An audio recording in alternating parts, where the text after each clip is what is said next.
tayo makisalo sa lamesa ng Diyos. Grasya niya'y handa na, magalak at magsaya. Ito na ang araw, gawa ng Panginoon. Mawit ng masaya, purihin ang Diyos. Magtipon tayo, makisalo sa lamesa ng Diyos. Grasya niya'y handa na, magalak at magsaya. Lamesa ng Diyos, magalak at masaya. Sa ngalan ng Ama, ng Anak, at ng Espiritu Santo. Amen. Sumainyo ang Panginoon. At sumayo rin. Mga kapatid, tayo ay magalak at magpasalamat sa Diyos dahil nauunawaan niya tayo. Naiintindihan ng Diyos, ni Jesus, ang ating mga pinagdadaanan. Dahil nung siya'y nabuhay dito sa mundo, nalungkot din siya. Umiyak din siya. Tumangis din siya. Aminin natin, meron tayong mga tinatagong lungkot sa ating mga puso na kung minsan ayaw natin sabihin sa iba o madalas ayaw natin pinagdarasal o binubulong sa Diyos.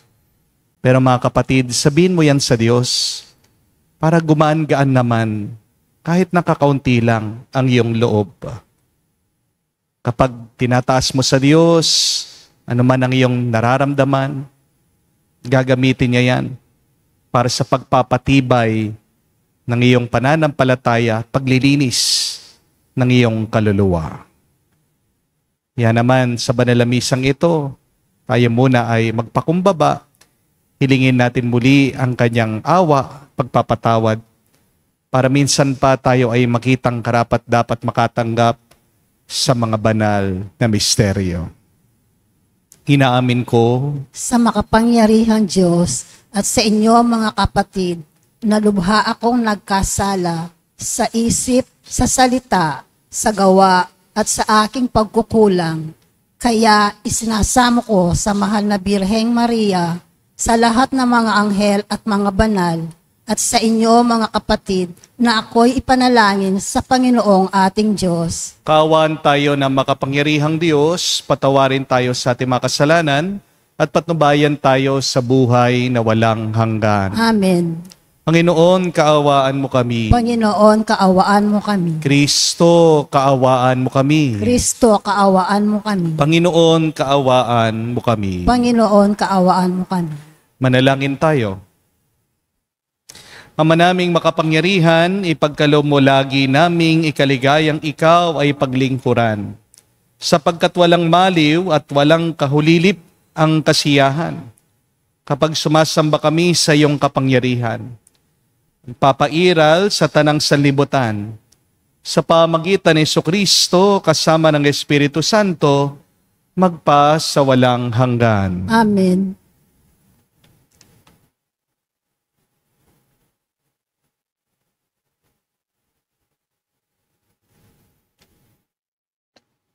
Pagbasa mula sa unang aklat ng Makabeo.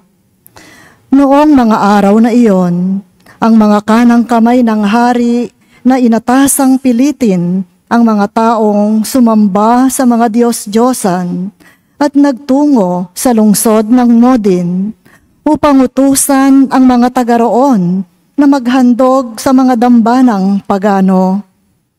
Maraming Israelita ang lumapit at nagtipon-tipon sa paligid nila. Naroon din si Matatias at ang 5 niyang anak. Nilapitan si Matatias ng mga kinatawan ng hari at sinabi, "Ikaw ang pinunong iginagalang dito at sinusunod ng iyong mga kaanak. Manguna ka sa pagtupad sa utos ng hari, gaya ng ginawa ng mga hentil at iba pang mga taga-Hudeya at Jerusalem. Gawin mo lamang ito, ay tiyak na mapapamahal ka sa hari, pati ng iyong mga anak, at gagantimpalaan ka niya ng pilak, ginto, at iba pang kaloob. Ngunit malakas na sumagot si Matatias, kahit lahat ng hentil ay sumunod sa hari, at dahil dito'y nilabag nila ang relihiyong ipinamana ng kanilang mga ninuno, kami ng aking sambahayan at mga kamag-anakan ay tutupad pa rin sa tipang ibinigay sa amin ng mga ninuno. Huwag namang ipahintulot ng Diyos na sumuway kami sa kanyang mga utos. Hindi kami susunod sa gayong ipinagagawa ng hari at lalo namang hindi kami magtataksil sa aming relihiyon kailanman. Katatapos pa lamang na magsalita si Matatias ng isang kapwa Hudyo ang kitang-kitang lumapit sa dambanang nasa Modin at naghandog bilang pagsunod sa utos ng hari. Nang makita ito ni Matatias, nag-alab siya sa puot. Nilapitan niya ito at pinatay sa harap ng dambana. Pinatay rin niya ang sugo ng haring pumipilit sa mga tao na maghandog sa dambanang pagano. Pagkatapos, sinira niya ang dambana. Sa ganitong paraan, ipinakita niya ang kanyang pagmamalasakit sa kautusan, gaya ng ginawa ni Phineas nang patay nito si Zimri na anak ng Salu. Matapos gawin ito, nilibot ni Matatias ang buong lungsod na ganito ang sinisigaw. Sino mang tapat sa tipan ng Diyos at tumutupad sa kanyang mga utos ay sumunod sa akin. Pagkatapos nito, siya at ang kanyang mga anak ay namundok. Iniwanan nila ang lahat ng kanilang ari-arian sa lungsod. Ang marami na naniniwalang dapat sundin ng utos ng Diyos at mga tuntunin ng kanilang relihiyon ay lumabas din at sa ilang na nanirahan. Ang salita ng Diyos. Salamat sa Diyos. Ang masunurin sa Diyos ay sasagipin niyang lubos. Ang masunurin sa Diyos ay sasagipin niyang lubos. Ang dakilang Panginoon, ang Diyos na nagsasaysay, ang lahat ay tinatawag sa silangan at kanluran. Magmula sa dakong Siyon, ang lungsod ng kagandahan, makikita siya roon, nagniningning kung pagmasdan. Ang masunurin sa Diyos ay sasagipin niyang lubos. Ang lahat ng matatapat na lingkod ko ay tipunin, silang tapat sa tipankot na gahandog niyong hain. Ang buong kalangitay naghahayag na ang Diyos, isang hukom na matuwid, kung humatol ay maayos. Ang masunurin sa Diyos ay sasagipin niyang lubos. Ang inihandog ninyo sa Diyos ay ang inyong pasalamat. Ang pangakong handog ninyo ay tuparin ninyong lahat. Kung kayo ay may bagabag, ako lagi ang tawagin. Kayo'y aking ililigtas, ako'y inyong pupurihin. Ang masunurin sa Diyos ay sasagipin niyang lubos.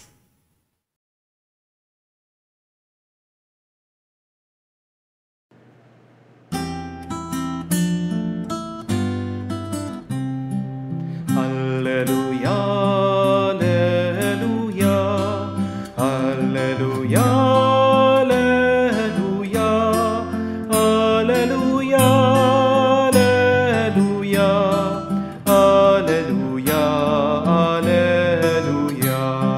alleluia, alleluia, alleluia, alleluia, alleluia. Dinggin ninyong lahat ngayon ang tinig ng Panginoon sa loob na mahinahon. Aleluya, aleluya. Sumainyo ang Panginoon. At sumayo rin. Ang mabuting balita ng Panginoon ayon kay San Lucas. Papuri sa iyo, Panginoon. Nung panong yun, nang malapit na si Jesus sa Jerusalem at natanaw niya ang lungsod, ito'y kanyang tinangisan. Sinabi niya, kung nalalaman mo lang kung ano ang makakapagdulot sa iyo ng kapayapaan, ngunit lingid ito ngayon sa iyong paningin, sapagkat darating ang mga araw na paliligiran ka ng kuta ng iyong kaaway. Kukubkubin at gigipitin sa magkakabila-kabila. Wawasakin kanila at lilipulin ang mga anak mo sa loob ng iyong muog. At ni isang bato'y walang silang iiwan sa ibabaw na kapwa bato, sapagkat hindi mo pinansin ang pagdating ng Diyos upang iligtas ka. Mga kapatid, ang mabuting balita ng ating Panginoon. Pinupuri ka namin, Panginoong Heso Kristo. Magandang araw po muli sa inyong lahat. Ano po ang ginagawa niyo pagkatapos niyong umiyak? Naalala ko po nung minsan may dumating pong mga bisita sa parokya. At pagkatapos po magpa-picture nitong mga followers, yung isa nagtanong sa akin. Sabi, Father, nagti-TikTok po ba kayo? Sumagot naman po ako.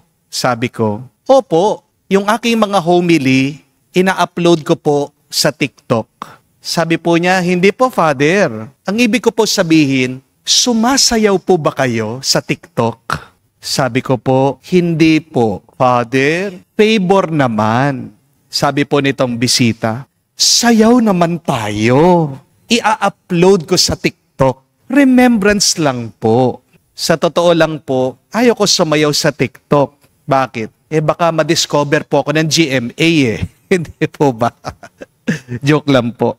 Pero dahil mabait naman po ako, kahit nahihiya ng kakaunti, pumayag po ako. Pinagbigyan ko po itong bisita. Sinamahan ko po siya sa pagsasayaw. Nandun kami sa harapan ng simbahan. Kahit na tinitingnan kami ng mga ibang tao, todo bigay pa rin kami sa pagsasayaw. Sinamahan ko po itong bisita. Pero pagkatapos po naming sumayaw, may sinabi siya sa akin na hindi ko makalimutan. Sabi niya, Father, salamat ha. Ang totoo kasi, kaya nagti-TikTok ako, ito ay dahil nadidepress ako. Diyan ko na lang nilalabas yung aking lungkot.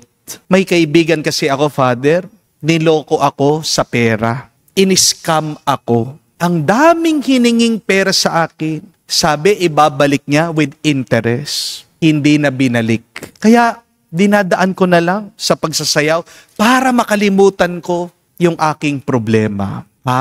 Doon ko na naiintindihan. Totoo naman po, no, na may dahilan ang ating mga luha. Bahagi ng ating pagkatao ang pagtangis. At dahil ang ating Panginoong Hesukristo ay totoong tao din, kaya narinig naman natin sa ating nabasang ebanghelyo, umiyak daw ang ating Panginoon noong nakita niya ang lungsod ng Jerusalem. Ang tanong, bakit umiyak si Jesus? Tumangis si Jesus, hindi dahil mahina siya. Umiyak ang ating Panginoon dahil sa sobrang pagmamahal niya sa Jerusalem. Understand, my dear friends, that our tears are the language of our love. Ang pag-iyak ay tanda ng iyong malalim na pagmamahal. Pero pinapaalalahanan tayo ng ating Panginoong Hesukristo ngayon na wag lang dapat tayong umiyak. Harinawa, pagkatapos nating lumuha, gawin natin ang nararapat. Tingnan niyo po kung ano ang ginagawa ng ating Panginoong Hesukristo pagkatapos niyang umiyak. Kung maalala niyo po, umiyak din at tumangis si Jesus nung namatay at nilibing ang kanyang kaibigan si Lazaro. Pero pagkatapos ng kanyang pagluha, siya'y nanalangin at binuhay niya yung kanyang kaibigan. Pagkatapos din po ng pagtangis at pag-iyak ng ating Panginoong Hesukristo, nung nakita niya ang lungsod ng Jerusalem, binuwis niya ang kanyang buhay sa Kalbaryo para sa pagpapatawad ng mga makasalanan. Magandang tanong yan. Tayo, pagkatapos nating umiyak, ano ang gagawin natin? Do not waste your tears. Do not let your tears tear you apart. Do not also allow your sorrow to confuse you. May your weeping give you a sense of direction. Mabuti po ang pag-iyak, paminsan-minsan. Nakakagaan po yan ng kalooban. Kung nga po ang ulap, pag mabigat na, di ba, bumubuhos. Ikaw pa kaya? Kapag kinimkim mo yung iyong lungkot, kapag tinatago mo yan, kapatid, mahirap yan, masusugat ang iyong kalooban. Mapapagod ka, baka sumabog ka. Di po ba? Pero bukod sa pagtangis, mas mainam po ang pagbabago ng sarili. It is good to release our sorrows and our sadness, but to change and to be converted is better. Sabi nga po ng santo, si St. John Chrysostom, tears shed for our sins are more precious than pearls, and nothing so purify the soul as tears.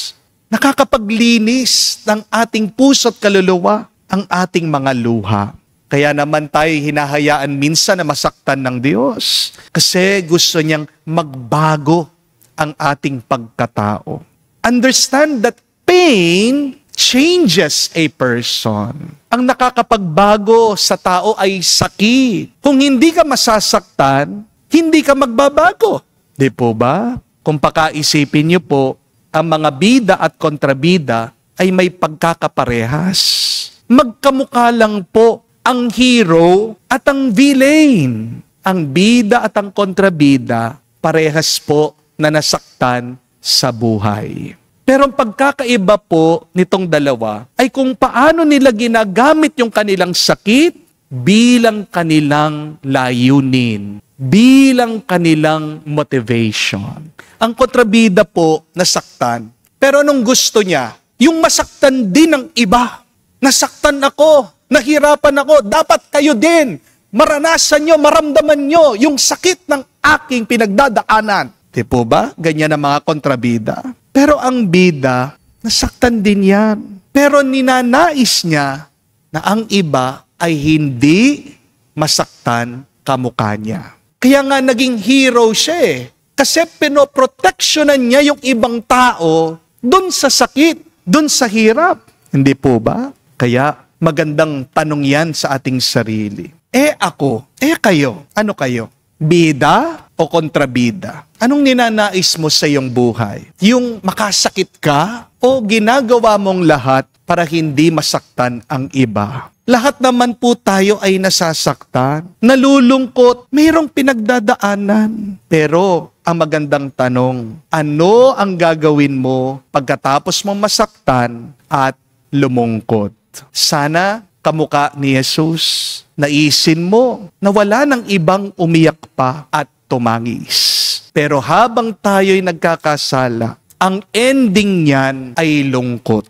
O yung kakalimutan, yung mga nagkakasala, ngayon lang masaya. Pero ang katapusan nila ay pagluha. Gusto mong tunay na maging masaya? Piliin mo ngayon pa lang ang sundin mo ang kagustuhan ng Diyos. Because happiness is a product of our right choices. Remember that. You can only feel happy if what you are doing now is good and holy. Amen? And you are also holy when you desire others to be happy. You are also holy. Your life is blessed when you want to wipe the tears away from other people's faces. Masama ka kapag nagpapaiyak ka. Pero banal ka, mabuti ka kung inaalis mo ang luha sa mata ng iba. Mga kapatid, huwag ka mag-alala kung nalulungkot ka ngayon at umiiyak. Dahil sabi ni Santa Catalina, tears are a sign that a soul is alive with love. Wow! Ano po ang tanda na ikaw ay isang mapagmahal na tao? Kapag ikaw ay lumuluha para sa iba, ang iyong luha ay tanda ng isang malalim na pag-ibig, hindi lang para sa iyo, kundi para sa iba. Oo, umiyak ka, pero sana umiyak ka din na may pagtitiwala at paniniwala sa Diyos. Kapag umiiyak ka, iyak mo yan sa Panginoon. Manalangin ka sa iyong pagtangis. Dahil sabi po ni Saint Ephraim, the tears of prayer are stronger than the sword. Anong iniiyakan mo ngayon, kapatid? Kanino tumutulo ang iyong luha? Huwag mo sayangin ang iyong lungkot. Gamitin mo yan bilang iyong dasal, dahil ang iyong panalangin na may luha ay makapangyarihan at makakapagbago sa buhay ng isang tao. Sa misa pong ito, alay natin sa Diyos ang ating mga luha at lungkot at gamitin sana ito ng Diyos para sa ating pagpapakabanal ng ating mga kaluluwa, para sa pagbabago ng mga taong ating minamahal. Amen.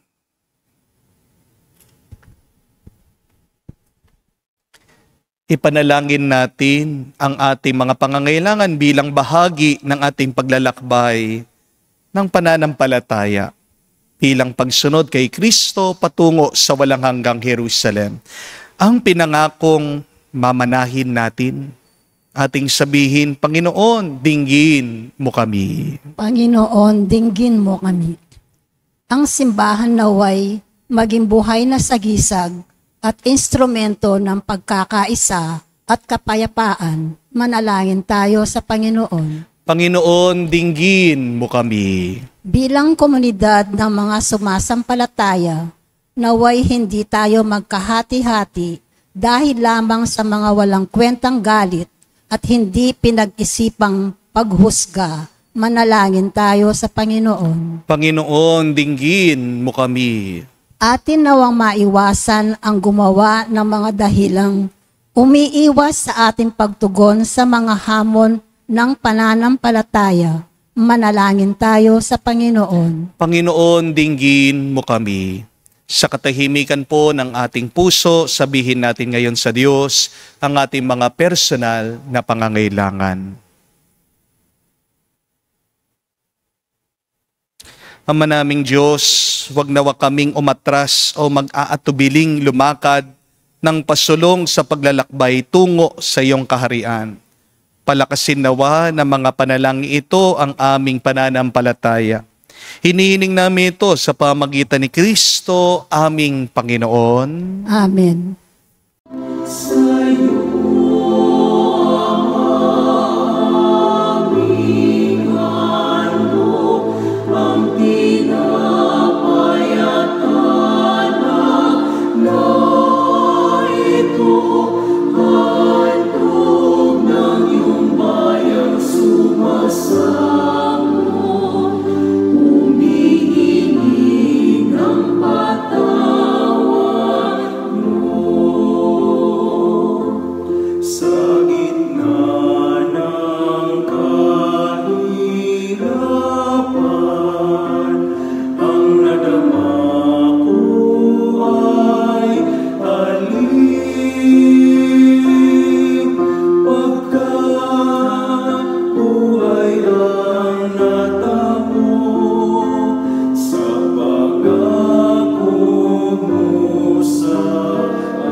Manalangin kayo mga kapatid, para ang ating mga paghahain ay kalugdan ng Diyos sa mga makapangyarihan.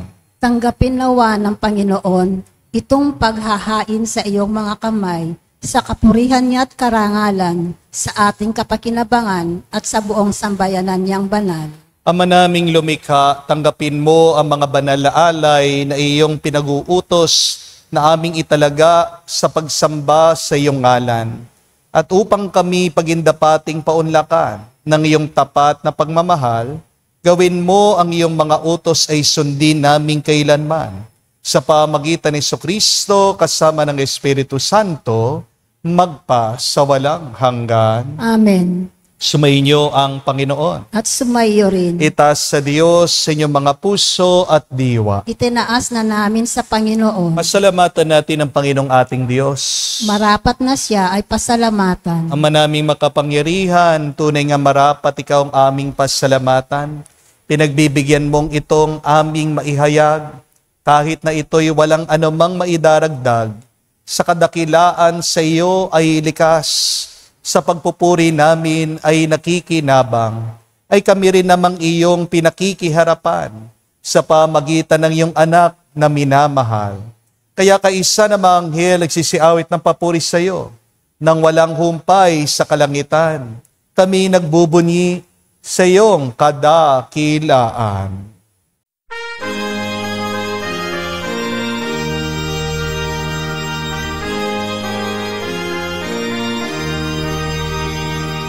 Santo, Santo, Santo, Panginoong Diyos ng mga hukbo.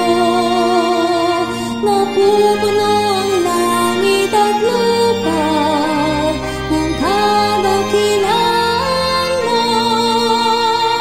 Hosana sa kaitasan, pinagpalang na paninito sa ngalan ng Panginoon. Hosana sa kaitasan, Hosana sa kaitasan. Ama naming banal, ikaw ang bukal ng tadang kabanalan, kaya't sa pamagitan ng iyong Espiritu, gawin mong banal ang mga kaloob na ito, upang para sa amin, maging katawan at dugo ng aming Panginoong Hesukristo.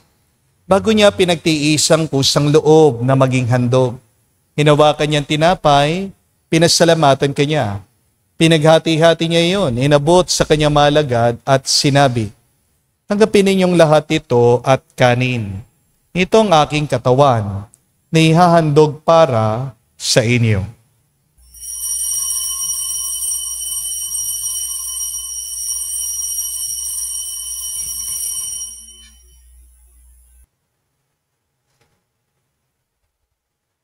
Gayon din naman, pagkatapos ng hapunan, hinawakan niyang kalis.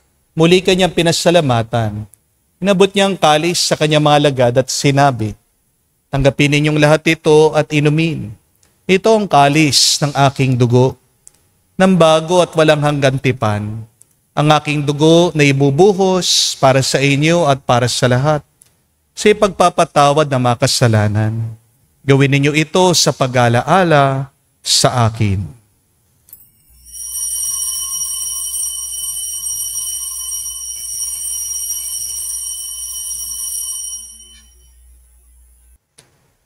Ang misteryo ng pananampalataya.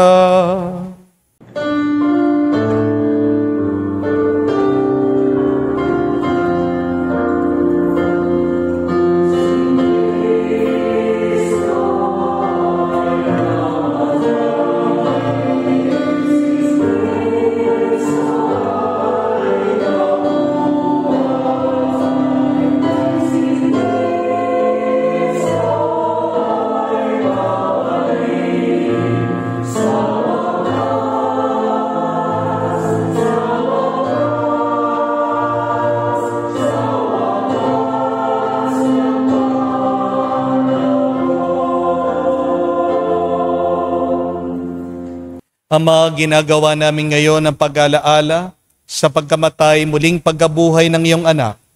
Kaya tinialay namin sa iyong tinapay nagbibigay buhay at ang kalis na nagkakalob ng kaligtasan. Kami nagpapasalamat dahil kami iyong minarapat na tumayo sa harap mo para maglingkod sa iyo. Sinasamo namin kami magsalo-salo sa katawan at tugon ni Kristo ay mabuklod sa pagkakaisa sa pamagitan ng Espiritu Santo. Ama, lingapin mong iyong simbahan, laganap sa buong daigdig. Puspusin mo kami sa pag-ibig. Kaisa ni Leon ng aming Santo Papa, si Florentino aming Arsobispo at ng Tanang Kaparian.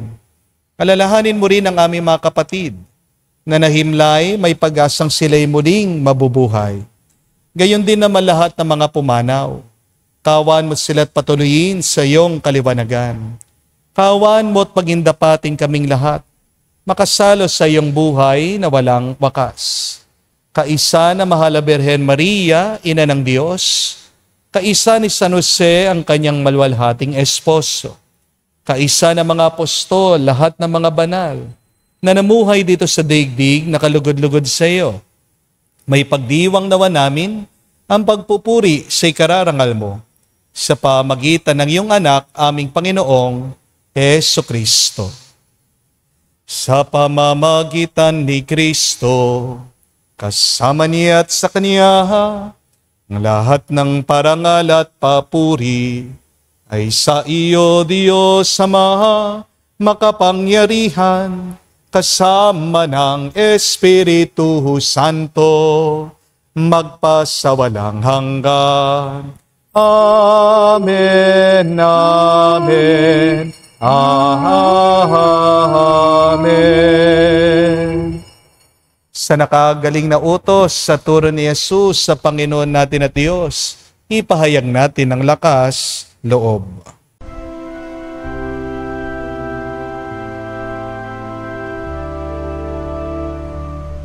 Ama namin, sumasalangit ka, sambahin ang ngalan mo, mapasa amin ang kaharian mo, sundin ang loob mo dito sa lupa, para lang sa langit. Bigyan mo kami ngayon ng aming kakanin sa araw-araw, at patawarin mo kami sa aming mga sala, para ng pagpapatawad namin sa nagkakasala sa amin. At huwag mo kaming ipahintulot sa tukso, at iadya mo kami sa lahat ng masama. Hinihiling namin kami adya sa lahat ng masama, pagkalooban ng kapayapaan araw-araw, iligtas sa kasalanan, ilayo sa lahat ng kapahamakan, samantalang aming pinanabikan ang dakilang araw ng pagpapahayag ng tagapagligtas naming si Hesukristo. Sapagkat iyo ang kaharian at ang kapangyarihan at ang kapurihan magpakailanman. Amen. Panginoong Hesukristo, sinabi mo sa mga apostol, kapayapaan ang iniiwan ko sa inyo. Ang aking kapayapaan binibigay ko sa inyo. Tungayan mo ang aming pananampalataya at huwag ang aming pagkakasala. Pagkalooban mo kami ng kapayapaan at pagkakaisa ayon sa iyong kalooban. Kasama ng Espiritu Santo, magpa sa walang hanggan. Amen. Kapayapaan ng Panginoon ay laging sumainyo. At sumayo rin. Magbigayan po tayo ng kapayapaan sa bawat isa. Peace with you po. Kapayapaan po sa inyong lahat.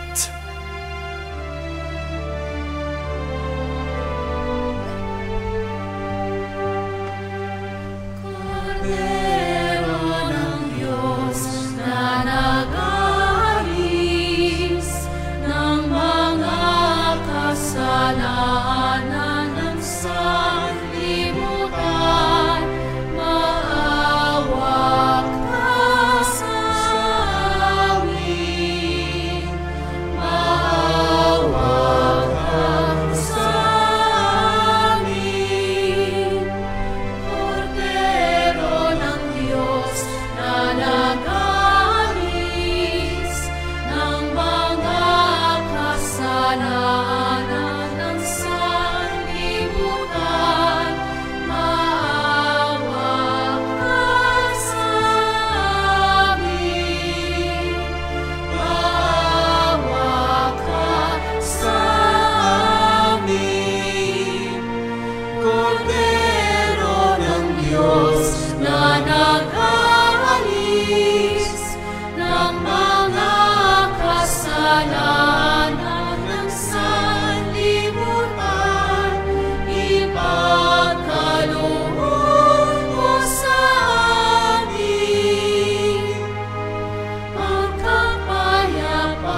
Mga kapatid, naririto ang ating Panginoong Yesukristo, ang Kordero ng Diyos. Siya nag-aalis sa mga kasalanan ng sanlibutan. Mapalad tayong lumalapit sa piging ng Kordero. Panginoon, hindi ako karapat-dapat na magpatuloy sa iyo, ngunit sa isang salita mo lamang ay gagaling na ako.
Manalangin tayo.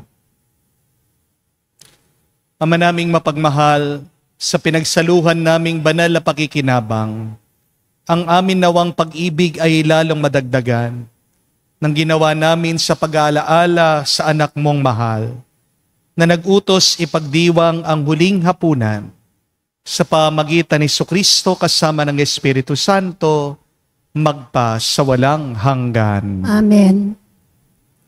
Tandaan niyo po mga kapatid, ang ating mga luha ay tanda ng ating malalim na pag-ibig.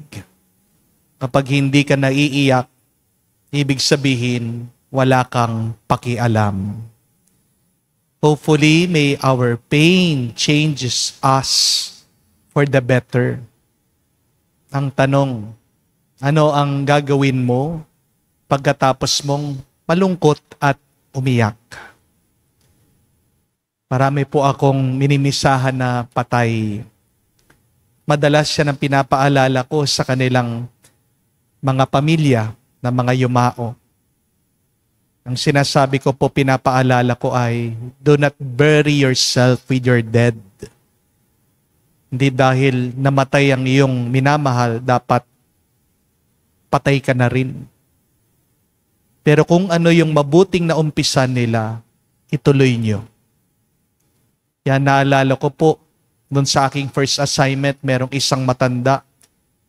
Bawat buwan, binibigyan ako ng reflection book. Yung words in other words. Pero nung pumanaw po siya, akala ko mahihinto na yung pagbibigay sa akin ng mga reflection book. Yang isang araw, nakita ko sa sacristy, may nagbigay sa akin to Father Joel. Yan po pala yung mga anak niya, tinuloy nila yung inumpisa ng kanilang nanay. Yung aking pong kapitan dito sa parokya, nakuha po niyang mamatay, pinapagawa namin yung isang chapel. Pero laking tuwa ko po, yung kanyang kapatid, siya pong nagtuloy dun sa pinapagawa naming chapel. Meron man tayong lungkot at pighati, tayo man ay lumuluha, sana wag kang pigilan yan.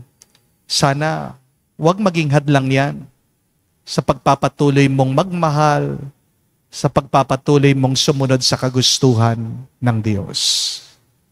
Kaya tanong mo sa iyong sarili, sa gitna ng aking lungkot at pagluha, ano ang pinapagawa sa akin ng Diyos? Anong mabuti na pwede kong ituloy? Mga kapatid, naway yang mabuti mong gawain ay maging pagpapala mo at maging pagpapala ng ibang tao. Sumainyo ang Panginoon. At sumayo rin. At kayo'y basbasan ng Diyos, makapangyarihan sa lahat, sa ngalan ng Ama, ng Anak, ng Espiritu Santo. Amen. Ang ating misa'y natapos na, humayo kayo sa kapayapaan ni Kristo. Salamat sa Diyos.